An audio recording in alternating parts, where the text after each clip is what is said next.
ॐ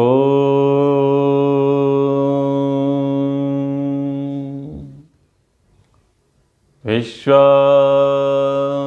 देव सवितर्दुरितानि परासुव यद्भद्रं तन्नआसुव यद्भद्रं तन्नआसुव। महाभारत अनुशासन पर्व। शांति पर्व हम पढ़ चुके हैं। अनुशासन पर्व का प्रसंग चल रहा है और वर्तमान में प्रसंग है कर्म के विषय में। पिछली कक्षाओं में भी कर्म और पुरुषार्थ के विषय में चर्चाएं हुई थी।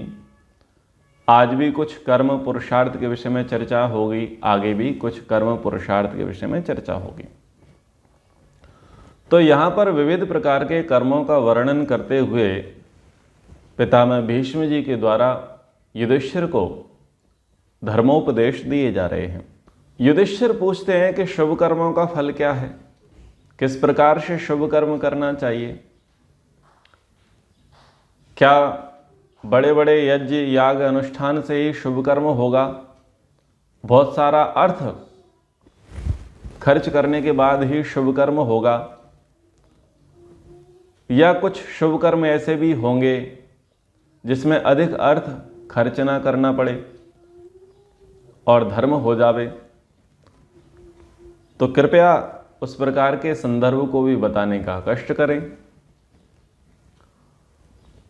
पितामह भीष्म कहते हैं, न नश्यति कृतं कर्म सदा पच्येन्द्रिय सहरिह ते ही यस्य साक्षिणो नित्यम षष्ठ आत्मा तथैविच। पांचों इंद्रियों द्वारा किया हुआ कर्म कभी नष्ट नहीं होता। वे पांचों इंद्रियां और छठा मन ये कर्म के साक्षी होते हैं। चक्षुर्दद्यान आत्मनो तद्यात वाचम तद्यात च सुनृतम अनुव्रजेद उपासीद सा यज्ञः पंचदक्षिणः। तो 5 प्रकार की दक्षिणा के विषय में यहां पर बताया जा रहा है। 5 प्रकार की दक्षिणा क्या है, इस पंच दक्षिणा से वो अतिथि यज्ञ के विषय में बताने का प्रयास कर रहे हैं। गृहस्थ मनुष्य को उचित है कि कोई अतिथि घर पर आए तो उसको प्रसन्न दृष्टि से देखे।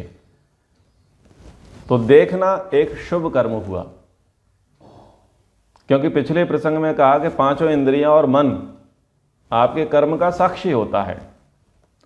तो यहां पर एक ऐसा दृष्टांत दिया जा रहा है कि जहां पर आपका अर्थ नहीं खर्च हो रहा, बस आपके व्यवहार से ही वो शुभ कर्म बन रहा है।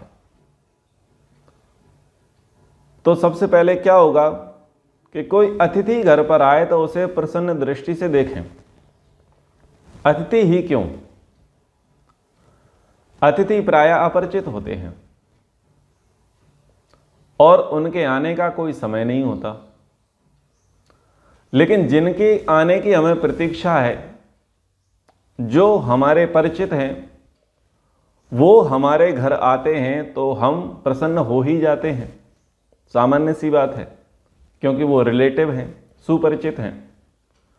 लेकिन एक व्यक्ति ऐसा आया हुआ है जो रिलेटिव नहीं है, संबंधी नहीं है, सुपरिचित नहीं है, और उसके आने की कोई सूचना भी नहीं थी और अनायास ही वो आ गया। तो सबसे पहले आप क्या करोगे, देखोगे ना। तो देखना एक शुभ कर्म बन सकता है और देखना आपका एक अशुभ कर्म भी बन सकता है। यदि आप तिरछी निगाहों से देखोगे, टेढ़ी निगाहों से देखोगे, यानी क्रोध में देखोगे, द्वेषपूर्ण स्थिति से देखोगे, तो आपका अशुभ कर्म बन जाएगा। ये कहां से आ गया, ये मेरी आंखों में खटकता है, अशुभ कर्म बन गया। लेकिन आपने प्रसन्न दृष्टि से देखा, तो प्रसन्न दृष्टि से देखने मात्र आपका क्या बन गया, एक शुभ कर्म बन गया। अब क्या होगा, जब आपने प्रसन्न दृष्टि से उसको देखा तो फिर आपका मन कुछ करेगा ना कि इनका वेलकम किया जाए, इनकी सेवा की जाए। तो दूसरा ये होगा शुभ कर्म कि मन से उसकी सेवा करें। मन से सेवा करना शुभ कर्म है और मन लगा करके सेवा ना करना अशुभ कर्म है। जैसे मान लीजिए आपके घर पर कोई व्यक्ति आया और अनवांटेड व्यक्ति था, अवांछनीय था, अब आपको उसको खाना खिलाना ही है क्योंकि वो ड्यूटी है, खिलाना ही पड़ेगा।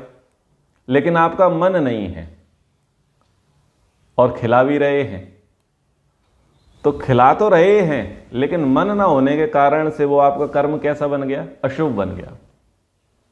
किसी ने कहा कि पानी ला के दे दो, अब पानी तो लाना ही पड़ेगा, मांगा जो है। ऐसा तो कह नहीं सकते घर से निकलो कोई पानी नहीं मिलेगा, क्योंकि वो सम्माननीय है। हमारा परिचित नहीं तो परिवार के अन्य लोगों के द्वारा तो परिचित है ना। अब पानी लेके जा रहे हैं लेकिन खुन्नस भरी है, कुड़ रहे हैं, भीतर ही भीतर उसे गाली दे रहे हैं। तो एक तरफ तो पानी दे ही रहे हैं और दूसरा भीतर ही भीतर गाली दे रहे हैं, तो अशुभ कर्म कर रहे हैं। मन से क्या कर बैठे हैं? अशुभ कर्म। तो जब आपको करना ही है तो गाली क्यों देना? जब सेवा करनी ही है तो गाली क्यों देना? कुड़ना क्यों? चिढ़ना क्यों? इरिटेट क्यों होना? बेहतर है दे दो। और अच्छी स्थिति क्या है कि सेवा भाव से दो। तो जब सेवा भाव से देंगे, आपने उसको जो भी पदार्थ दिया, पानी दिया, भोजन दिया, आसन दिया, बैठने के लिए बोला या कुछ भी व्यवहार किया, तो मन से अगर आपने अच्छे प्रकार से किया है तो वो आपका मन का शुभ कर्म बन जाता है। अच्छा, लोग इस बात को समझते नहीं हैं। परिवारों में सबसे ज़्यादा ये स्थिति होती है कि कई लोग आ जाते हैं और बस उनका सेवा करना पड़ता है, उनके लिए बिस्तर देना पड़ता है, उनके लिए रूम देना पड़ता है, उनके लिए व्यवस्थाएं करनी पड़ती हैं। लेकिन एक व्यक्ति चिढ़ रहा होता है और उसकी ड्यूटी भी होती है कि सुबह का भोजन देना है, सुबह चाय कॉफ़ी नाश्ता देना है। अब दे भी रहा है, चिढ़ भी रहा है। तो जो काम हमको करना ही है, करना ही पड़ेगा, तो उस काम को हम पाप कर्म क्यों बनाएं, अशुभ कर्म क्यों बनाएं? उसको अच्छे प्रकार से करें। उसमें दुखी होने की आवश्यकता क्या है? यदि आपको नहीं करना है, आप बिल्कुल नहीं करेंगे तो बात समझ में आती है। लेकिन आप कर भी रहे हैं और चिढ़ भी रहे हैं, कुड़ भी रहे हैं, तो करना और ना करना आपका बराबर हो जाता है। इसलिए घाटे का सौदा ना करें, घाटे का सौदा नहीं करें, लाभ का धंधा करें। क्या कि जब हम इन्वेस्ट कर ही रहे हैं, कुछ दे ही रहे हैं, तो प्रसन्न होकर के करें, अच्छे प्रकार से करें। फिर तीसरा कहा कि मधुर वाणी से संतुष्ट करें। मधुर वाणी यानी अच्छा व्यवहार करें, ठीक से बोलें, प्रसन्नतापूर्वक बोलें, अच्छे शब्दों के साथ उसका स्वागत सत्कार करें। तो वाणी से बोलना एक शुभ कर्म हो जाएगा। तो ये 3 हो गए। जब जाने लगे तो उसके पीछे पीछे कुछ दूर तक जाएं और जब तक वह रहे तब तक उसके स्वागत सत्कार में लगे रहें। तो जाएगा तो चौथा कर्म हो गया। जा रहा है तो पीछे पीछे उसको छोड़ने के लिए जाएं, घर के दरवाजे तक जाएं, गली तक जाएं, गांव के बाहर तक जाएं, कॉलोनी के बाहर तक जाएं। ये एक सम्मान विधि होती है कि जब कोई आ रहा होता है तो हम उसे छोड़ने जाएं, सम्मान विधि। तो वो छोड़ने किससे जा रहे थे आप? पैरों से। सबसे पहले क्या हुआ? आंखों से देखा तो प्रसन्न दृष्टि से देखा। दूसरा कर्म क्या किया? मन से सेवा की। तीसरा कर्म क्या किया? मधुर वाणी से बोले। चौथा कर्म क्या किया? पीछे पीछे गए छोड़ने के लिए। और पांचवा कर्म क्या किया कि जब तक वो रहा तब तक उसकी सेवा की। तो सेवा किससे करेंगे? हाथों से।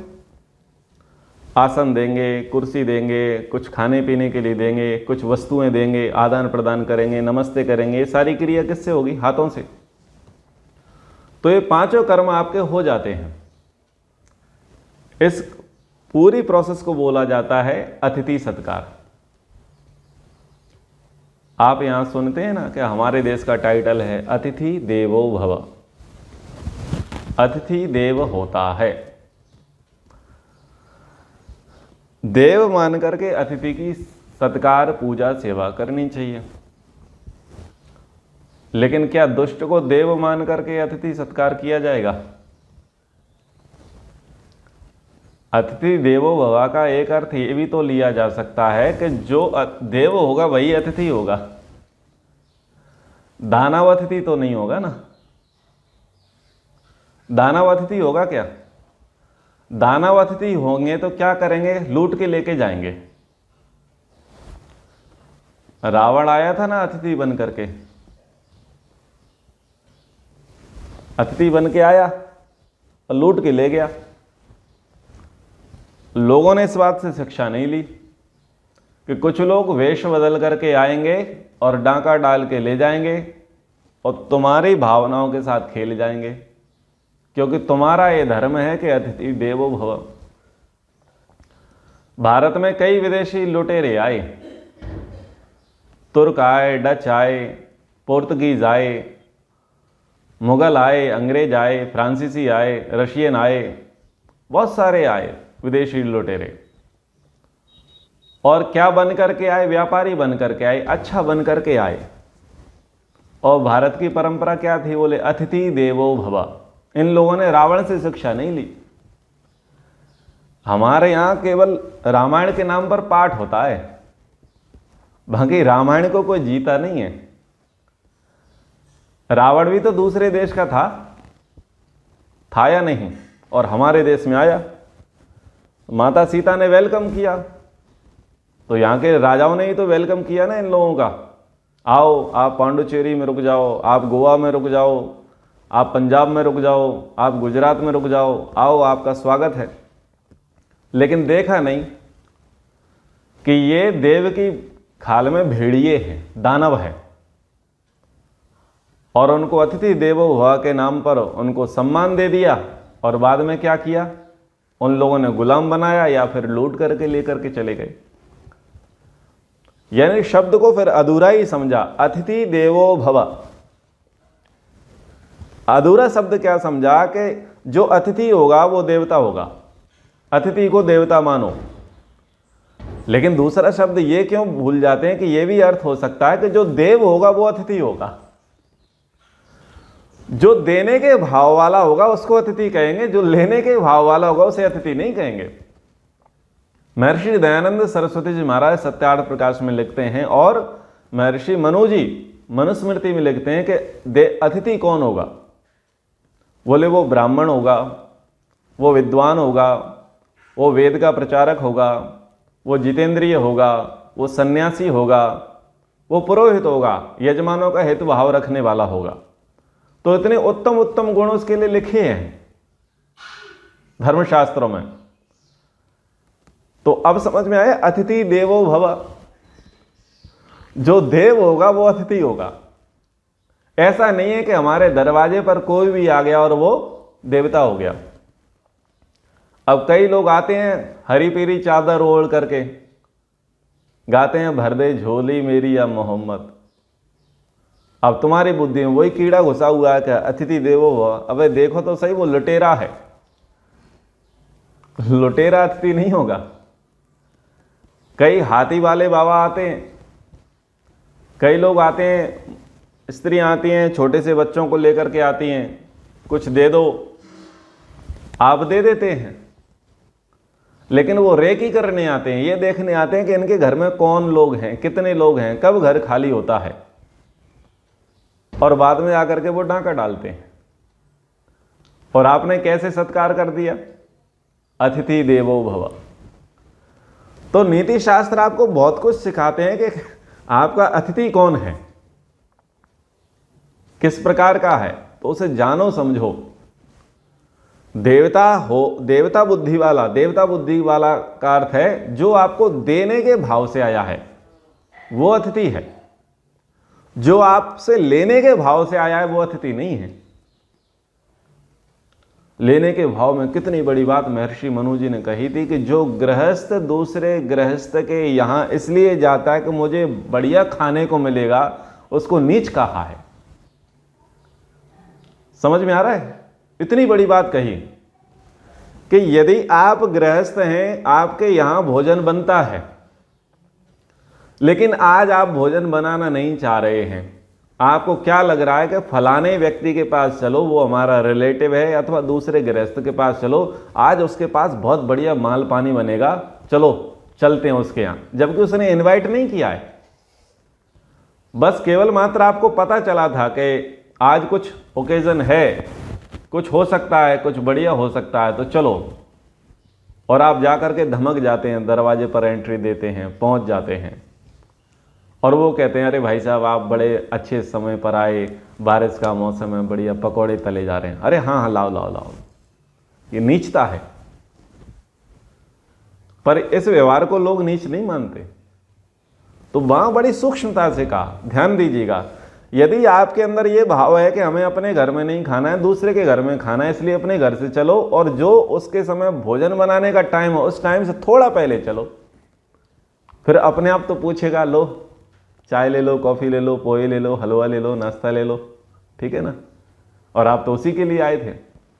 उसको नीचता कहा है, अधम व्यवहार है। गृहस्थ को कभी ऐसा विचार करके दूसरे गृहस्थ के पास नहीं जाना चाहिए, इनविटेशन देना चाहिए।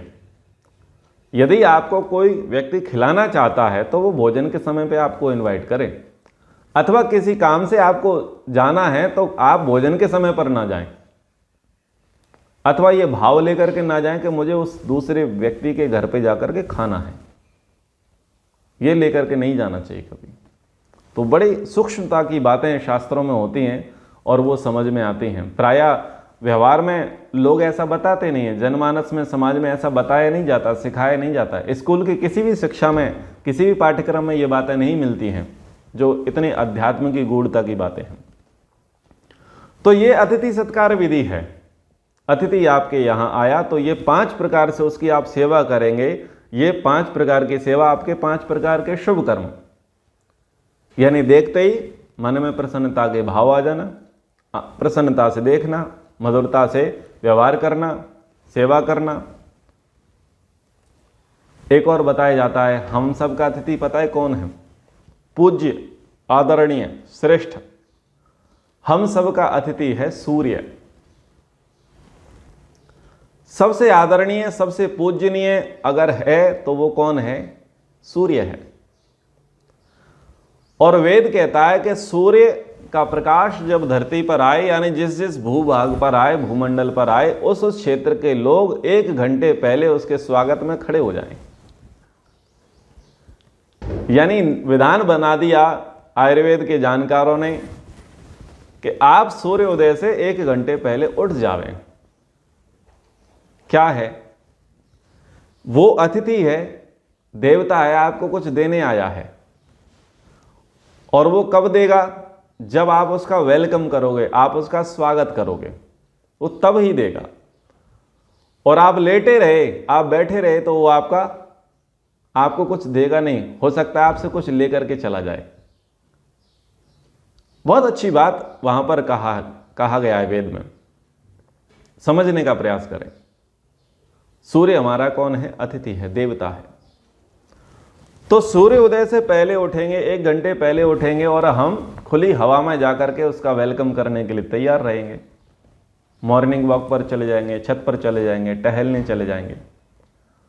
तो सुबह सुबह की जो लालिमा है, जो दिव्य प्रकाश है, जो दिव्य किरणें हैं, वो आपके शरीर पर लगती हैं और आपके आयु को बढ़ाती हैं, आपके स्वास्थ्य को बढ़ाती हैं, आपके चेहरे की प्रसन्नता को, चेहरे के निखार को वो बढ़ाती हैं। सूर्य की किरणें, ये वो उस देवता का प्रभाव है। वो किसको मिला? उसको मिला जो सूर्य के वेलकम में जाकर के खड़ा हो गया। अतिथि था सूर्य, देवता है हमारा। उस देवता के सत्कार में जो पहले जाकर के खड़ा हो जाता है, उसको वो सुविधाएं मिल जाती हैं। अब सूर्य आकर के जा चुके हैं घर के बीच, चौक में जाकर के, और सूर्य का प्रकाश आ रहा है और भाई साहब पड़े हैं बिस्तर पर। तो देने की जगह पर क्या करता है, वो लेकर के चला जाता है। इसलिए कहा जाता है कि जो लोग सूर्योदय के बाद उठते हैं उनकी रोग प्रतिरोधक क्षमता कम हो जाती है, उनके चेहरे का तेज कम हो जाता है, उनकी आयु हर ली जाती है। कितनी अच्छी बात यहां अतिथि सत्कार की कही जा रही है कि यदि कोई अतिथि आपके यहां आ रहा है तो आप अपने बिस्तर पर बैठे ना रहें, सोफे पर बैठे ना रहें। आपको चाहिए कि आप दरवाजे पर पहुंच जाएं उनका वेलकम करने के लिए। वो दरवाजे पर आपका पहुंचना वास्तविक अतिथि सत्कार है। ऐसा नहीं कि बस वो आ गया है, गेट खटखटा रहा है और भीतर आ गया है और उसके बाद आप उठ रहे हैं, आओ आओ बैठो बैठो। ये उत्तम विधि नहीं है। देव पूजनीय है तो पूजनीय के लिए यही धर्म है कि हम पूजनीय का वेलकम करने के लिए चले जाएं, स्वागत करने के लिए चले जाएं। विवाह कार्यक्रम जब होता है तो विवाह कार्यक्रम में एक चीज होती है, स्वागत विधि होती है। और स्वागत विधि क्या होती है कि जब बारात आती है तो वधू पक्ष के लोग गांव में प्रवेश करने से पहले ही उनका स्वागत करने के लिए पहुंचते हैं, जिसको यहां देशी भाषा में कहा जाता है जनवासा। जहां पर कहीं पर गांव के सीमा पर जाकर के बारात को रोक दिया जाता है, ठहरने का प्रबंध कर दिया जाता है। वो अतिथि सत्कार विधि है कि आपके प्रवेश करने से पहले ही हम आपका स्वागत सत्कार करने के लिए खड़े हैं। ये पुरानी अतिथि सत्कार विधि है। जब महाभारत का युद्ध आरंभ हो रहा था तो सबको निमंत्रण दिए जा रहे थे। पांडव चाहते थे कुछ राजे हमारे तरफ से लड़ें, कौरव चाहते थे कुछ राजे हमारी ओर से लड़ें। लेकिन प्रसन्न किस विधि से किया जा रहा था? सत्कार विधि से। सत्कार विधि से। माद्री के भाई थे, नकुल सहदेव के मामा थे, और वो किसके सारथी बने बाद में जाकर के? कर्ण के सारथी बने। कारण कि जब वो आ रहे थे तो दुर्योधन पहले वेलकम के लिए पहुंच गया। पांडव नहीं पहुंच पाए थे, दुर्योधन पहले वेलकम के लिए पहुंच गया और वो उनके अतिथि सत्कार भाव से प्रसन्न होकर के पांडवों के पक्ष में ना जाते हुए किसके पक्ष में जाकर के पहुंच गए? कौरवों के पक्ष में। किसका प्रताप था? अतिथि सत्कार का। तो नियम होता ही यही है कि कोई बड़ा आ रहा है, कोई ज्येष्ठ आ रहा है, कोई श्रेष्ठ आ रहा है, तो हम जैसे ही वो हमारे गांव की सीमा में प्रवेश करे, नगर की सीमा में प्रवेश करे, शहर की सीमा में प्रवेश करे, तो हम पहले उसे लेने चले जाएं। यानी कोई हमारे घर पर आ रहा है तो हम घर के दरवाजे पर जाकर के उसका स्वागत करें, वंदन करें। ये विधि होती है। आजकल के थोड़े लोग मॉडर्न हो गए हैं, बोलते हैं कोई नहीं गुरुजी आप ऐसा करना, ट्रेन से उतरना, बाहर जाकर के आप ओला करना, ओला वाले को आप एड्रेस देना, उसके बाद आप घंटी बजाना, फिर हम गेट खोलेंगे, आप आएंगे। तो एक तो इस प्रकार से अतिथि सत्कार होता है। और कुछ अतिथि सत्कार ये होता है, वो कहते हैं कि आप ट्रेन नंबर बताओ, बोगी नंबर बताओ, तो हम वहाँ पहुँच नहीं पाते हैं और उससे पहले वो स्टेशन पर फूल लेकर के खड़े होते हैं स्वागत के लिए। हमको अटैची निकालनी नहीं पड़ती और वो निकालने के लिए तत्पर हो जाते हैं, स्वयं कुली बन जाते हैं। तो दोनों प्रकार के अतिथि सत्कार देखे जाते हैं।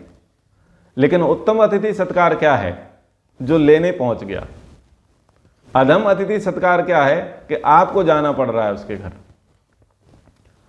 तो ये चीजें अच्छी नहीं है। हमारी पुरानी प्राचीन परंपरा है, उसका निर्वाह करना चाहिए कि यदि हम कुछ लेना चाहते हैं तो हम सत्कार विधि को समझें। यो दद्यात् परिक्लिष्टम अन्नम अध्वनि वर्तते श्रांताय दृष्टपूर्वाय तस्य पुण्य फलम महत्। जो थके मांदे अपरिचित पथिक को प्रसन्नता पूर्वक अन्न प्रदान करता है उसे महान पुण्य फल की प्राप्ति होती है। तो अब यहां पर अपरिचित की चर्चा आई है। कोई व्यक्ति है जो सर्वथा अपरिचित है, ना ही वो विद्वान है, ना ही वो ब्राह्मण है, ना ही वो प्रचारक है, ना ही वो सन्यासी है, कोई नहीं है, एक साधारण सा व्यक्ति है। वो शूद्र वर्ण का भी हो सकता है, वैश्य वर्ण का भी हो सकता है, क्षत्रिय वर्ण का भी हो सकता है, ब्राह्मण वर्ण का भी हो सकता है, छोटी आयु का भी हो सकता है, मध्यम आयु का भी हो सकता है और वरिष्ठ भी हो सकता है, वृद्ध भी हो सकता है। लेकिन वो आया आपके गली में, आपके मोहल्ले में, आपके नगर में, आपके घर पर, थका हुआ है, पथिक है। और पथिक का अर्थ क्या हुआ कि आपका घर उसकी डेस्टिनी नहीं है, मंजिल आपका घर नहीं है, वो आपके घर से भी आगे जाने वाला है। वो पथिक जब आपको मिले अथवा आप तक पहुंचे तो आपका धर्म है कि आप उसकी सेवा करें। अतिथि सत्कार यहां पर भी करना है, उसको जलपान की व्यवस्था करावें, भोजन की व्यवस्था करावें, विश्राम की व्यवस्था करावें, कुछ चिकित्सा की आवश्यकता है तो वो उसकी पूर्ति करें, और कुछ मार्ग व्यय यानी रास्ते के लिए कुछ खर्चे पाने की आवश्यकता है तो वो भी आप उसके लिए करें। देखो ये परंपरा भी हमारे भारत में है। जब तीर्थ यात्री होते हैं और जब लोगों को पता चलता है कि यहाँ से तीर्थ यात्रा निकलने वाली है, कुछ यात्री जाने वाले हैं, पथिक जाने वाले हैं, तो अतिथि सत्कार इतना उत्तम होता है कि सब लोग ऋतु के अनुकूल भोज्य सामग्री लेकर के सड़कों पर खड़े हो जाते हैं, टेंट लगा करके, कि यहाँ से लोग निकलेंगे तो हमें उनकी सेवा करने का अवसर मिलेगा। तो ये जो देखा जाता है ये हमारी शास्त्रीय परंपरा है, ठीक है ना। अभी बीच में कोरोना हुआ था, लोग एक जगह से दूसरी जगह पर जा रहे थे, तो वो सब यात्री थे, पथिक थे। कई लोगों ने क्या किया, बीच में भोजन का, जल का और औषधियों का प्रबंध करने के लिए अपने स्टॉल लगाए ताकि लोगों की सेवा हो सके। कुछ मैराथन होती है, मैराथन में भी लोग यही करते हैं। कुछ रामनवमी का या कोई धार्मिक जुलूस निकलता है तो उस जुलूस के स्वागत के लिए भी इस प्रकार की सेवा व्यवस्थाएं की जाती हैं। तो ये सब हमारी शास्त्रीय परंपरा ही है कि कोई दूर जाने वाला है और दूर जाने वाले की हम सेवा करें, सहायता करें। आपको लगे कि कोई पथिक है, कोई राहगीर है, वो पैदल जा रहा है, डंडा लेकर के, झंडा लेकर के जा रहा है, आप कार से जा रहे हैं, तो अच्छी बात है कि आप थोड़ा रुकें, आप उससे पूछें आपके पास पानी है, आपके पास भोजन है, कुछ मार्ग व्यय की आवश्यकता है, आप जाओ, आप थोड़ी सी सेवा करके आओ, 2% भी आप सेवा करके आओगे, आपकी यात्रा मंगलमय होगी, आपको अच्छा लगेगा कि मैंने बहुत बढ़िया काम किया है। ये शुभ कर्म है। और दूसरी तरफ आप कार में जा रहे थे, स्टीरियो बज रहा था, जोर जोर से गाने बज रहे थे कार में, और आपने उनको हे की दृष्टि से, घृणा की दृष्टि से देखा और ये भाव आया कि थोड़ा सा इसको छेड़ते हुए जाएं, तो कार उसके निकट लेके जाते हैं ताकि वो थोड़े डगमगा जाएं, वो गिर जाएं, और फिर आप हंसते हैं, मुस्कुराते हैं। ये अशुभ कर्म है, पाप कर्म है। और एक दूसरी स्थिति यह है कि न्यूट्रल, ना शुभ कर रहे ना अशुभ कर रहे, बस देखते हुए चले गए। लेकिन सर्वोत्तम यही है कि थोड़ा स्पीड स्लो करें, उससे थोड़ी नमस्ते करके जाएं, उसको अप्रिसिएट करके जाएं, उसे चेयर करके जाएं, उसके मन में बड़े प्रसन्नता के भाव आएंगे कि चलो मैं इस यात्रा पर जा रहा हूँ, यहाँ जा रहा हूँ तो लोग बड़े भले हैं, इस तरफ के लोग बड़े भले हैं। वो अच्छी भावनाएं, अच्छी संवेदनाएं वहाँ पर व्यक्त करता है। तो इन चीज़ों को समझना चाहिए। पाद्यम आसनम एवाय दीपम अन्नम प्रतिश्रयम दद्याद अतिथि पूजार्थ स यज्ञ पंच दक्षिण। तो पंच दक्षिणा, 5 प्रकार की दक्षिणाओं का प्रसंग चल रहा है। तो जो अतिथि को पैर धोने के लिए जल, बैठने के लिए आसन, प्रकाश के लिए दीपक यानी टॉर्च, खाने के लिए अन्न, ठहरने के लिए स्थान देता है, इस प्रकार अतिथि सत्कार के लिए इन 5 वस्तुओं का दान पंच दक्षिण यानी 5 प्रकार की दक्षिणा कहा जाता है। अब यूं तो दक्षिणा का अर्थ केवल ये इतना लिया जाता है कि आचार्य जी आएंगे, पुरोहित आएंगे, पंडित जी आएंगे, शास्त्री जी आएंगे, सन्यासी महाराज आएंगे, आपको कुछ उपदेश करेंगे, कुछ पढ़ाएंगे, कुछ प्रवचन करेंगे, कुछ कर्मकांड करेंगे, कुछ अनुष्ठान कराएंगे, उसके बदले आप जो दोगे वो दक्षिणा है। प्रायः उसी को दक्षिणा कहा जाता है। पर महाभारतकार अतिथि सत्कार विधि में ये जो आप 5 चीजें दे रहे हैं उसको भी पंच दक्षिण, 5 दक्षिणाएं बोल रहे हैं। तो पहली 5 दक्षिणाएं कौन सी थी? आंख से अच्छे से देखना, मन में सेवा के भाव रखना, पैरों से उनको छोड़ने के लिए जाना, और आ गए हैं तो हाथों से वेलकम करना, और मधुर वाणी बोलना। वो 5 दक्षिणा थी। और दूसरी 5 दक्षिणा क्या कहा कि आ गए हैं तो पैर धोने के लिए जल दिए हैं, बैठने के लिए आसन दिया है, खाने के लिए भोजन दिया है, ठहरने के लिए स्थान दिया है। तो ये भी 5 दक्षिणाएं हैं। तो इनको भी आप जानें, इनको भी आप समझें। धनम लभेत दानेन मौनेन आज्ञाम विशाम्पते उपभोगांश तपसा ब्रह्मचर्येण जीवितम। मनुष्य दान करने से धन पाता है, मौन व्रत से दूसरों से आज्ञा पालन कराने की शक्ति प्राप्त करता है, तपस्या से भोग और ब्रह्मचर्य पालन से दीर्घ आयु की प्राप्ति होती है। तो अब दक्षिणा के बाद है प्राप्ति की। दक्षिणा में तो यह था कि हमने दे दिया, लेकिन कुछ अब ऐसी चीजें भी बताई जा रही हैं कि आपको कैसे क्या क्या प्राप्त होगा। तो यहां पर कहा धनम लवेत दानेन, धन की प्राप्ति दान से होती है। लोग उल्टा मान करके चलते हैं, अच्छा दान करेंगे तो घट नहीं जाएगा। मान लीजिए किसी के पास 1000 रुपए हैं और वो 200 रुपए दे देगा, तो बोलेगा मुझे तो टोटा पड़ गया, मेरे तो 800 ही रह गए, 200 चले गए। पर ऐसी सोचना मूर्खता है, होता नहीं है ऐसा। शास्त्र कहते हैं कि दान देने से धन बढ़ता है। अब ये बात केवल उसी को समझ में आएगी जो दान देता होगा। जो कभी दान देता ही नहीं होगा उसको ये बात कभी समझ में ही नहीं आ सकती कि दान देने से धन बढ़ता है या नहीं। जो कंजूस होता है ना, उसका धन कभी नहीं बढ़ता और वो धन का कोई सदुपयोग नहीं करता। ना तो वो दान कर पाता है, ना ही वो भोग कर पाता है। कंजूस के धन का केवल तीसरी गति होती है और वो होती है नाश। वो जीते जी अपना कुछ नहीं कर पाता है और शांति पाठ हो जाता है। तो ये बात तो केवल उन्हीं को समझ में आएगी। फिर कहता हूं कि जो दान करते होंगे उन्हीं को बात समझ में आएगी कि दान करने से धन बढ़ता है। मौन व्रत से दूसरों से आज्ञा पालन कराने की शक्ति प्राप्त करता है, ये बड़ी बात है। आप दूसरों से काम कराना चाहते हैं तो आप काम कैसे कराओगे? बोल करके कराओगे। आप बोलोगे नहीं तो दूसरा काम नहीं करेगा, ऐसा होता है ना। लेकिन यहां पर ये कह रहे हैं कि अगर आप मौन रहोगे तो दूसरों से काम कराने की शक्ति पालोगे। बड़ी विचित्र बात है। तो इसके 2 अर्थ निकालिए। यदि आप माँ हैं और आप बच्चों को बहुत टोकते हैं और बच्चे आपकी बात नहीं मानते, तो बेहतर है आप चुप हो जाओ। जब आप चुप हो जाओगे, बच्चे देखेंगे कि अरे माँ तो बोल नहीं रही है, तो उनको समझ में आ जाएगा हम कुछ ना कुछ गड़बड़ कर रहे हैं, तो अपने आप शांति से वो काम करने लग जाएंगे। और आप चाहते ही यही थे कि ये काम करें, यानी आपकी बात माने। तो एक तो इसका ये अर्थ है। दूसरा अर्थ ये है कि मौन रखने से आपका चिंतन बढ़ जाता है, आपकी वाणी में वजन आ जाता है।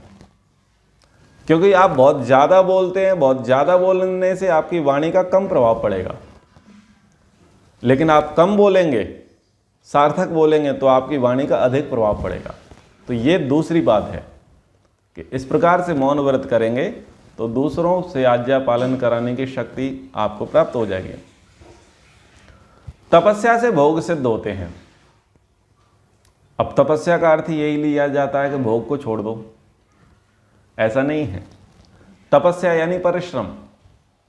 आप कठिन परिश्रम करेंगे, तप करेंगे, पुरुषार्थ करेंगे, तब ही आपको भोग प्राप्त होंगे। बिना मेहनत किए आप कुछ प्राप्त कर सकते हैं क्या? नहीं कर सकते। जो बिना मेहनत किए प्राप्त कर रहा है वो भोग नहीं खा रहा, वो एक प्रकार से पाप खा रहा होता है। कभी व्यक्ति को पाप नहीं खाना चाहिए, व्यक्ति को भोग करना चाहिए, अपना भाग लेना चाहिए। पाप खाने का अर्थ है बैठे बिठाए लेना, बिना किए बिना दिए कुछ लेने का भाव पाप खाना है। आप कुछ करना नहीं चाहते, बस आप ये चाहते हैं कि बस मुझे मिलता रहे, इसको बोलते हैं पाप खाना। और तपस्या से भोग का अर्थ ये है कि आप पुरुषार्थ कर रहे हैं, परिश्रम कर रहे हैं, मेहनत कर रहे हैं, उसके बाद जो आप प्राप्त कर रहे हैं वो है आपका भोग।